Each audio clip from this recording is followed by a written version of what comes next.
নমস্কার বন্ধুরা, লালনীলের পরিবার প্রত্যেককে স্বাগত জানাই। কেমন আছো তোমরা এই গরমে? আমি জাস্ট প্রাণ নিয়ে বেঁচে আছি, নাজেহাল অবস্থা আমার। কালকে যখন স্কুলে গিয়েছি লালের, ভেবেছিলাম বাড়িতে এসে একটু পোলাও করবো। ভাত আর রোজ রোজ ভালো লাগছিল না, সেজন্য স্কুল থেকে বাড়িতে এসে তাড়াহুড়ো করে একটু আলু শুদ্ধ বসিয়ে দিয়েছি, আর এদিকে একটু গোবিন্দভোগ চালটা ভিজিয়ে রেখেছিলাম। তারপরে লাল সোনাকে স্নান করিয়ে দিয়েছি, ওরা পড়তে বসে গেছে, আমি রান্নার দিকে চলে এসেছি।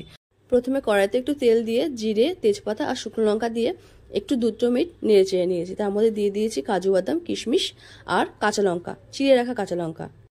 অন্যদিকে আমি আদা, জিরে, ধনে আর কাঁচা লঙ্কার একটা পেস্ট বানিয়েছিলাম, সেটা দিয়ে দিয়েছি কড়াইয়ের মধ্যে। 2 মিনিট ভালো করে নেড়ে চেড়ে একটু হলুদ আর নুন দিয়ে দিয়েছি। এবার মিডিয়াম টু লো আছে ভালো করে নেড়ে চেড়ে নিয়েছি।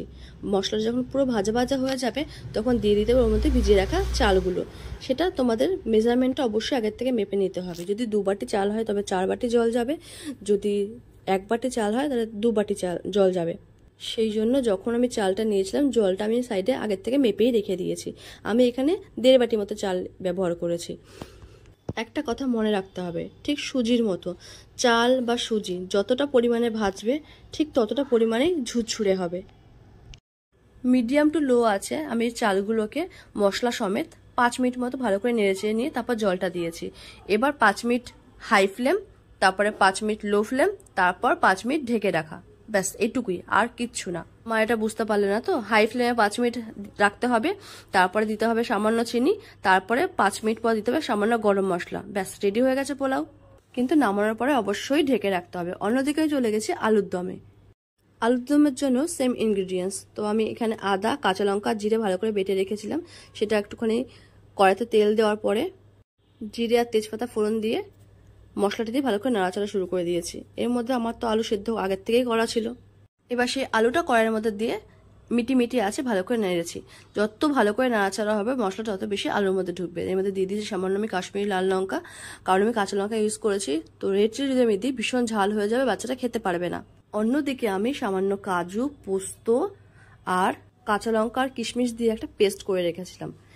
কষানো একটু হয়ে গেলে পারে পেস্টটা তার মধ্যে দিয়ে দিয়েছি।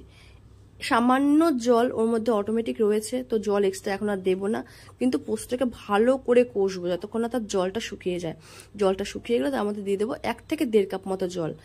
যে গ্রেভিটা হবে এই গ্রেভিটা শুকালে পারে তার মধ্যে আর কোনো জল যাবে না, এইটাই মশলা।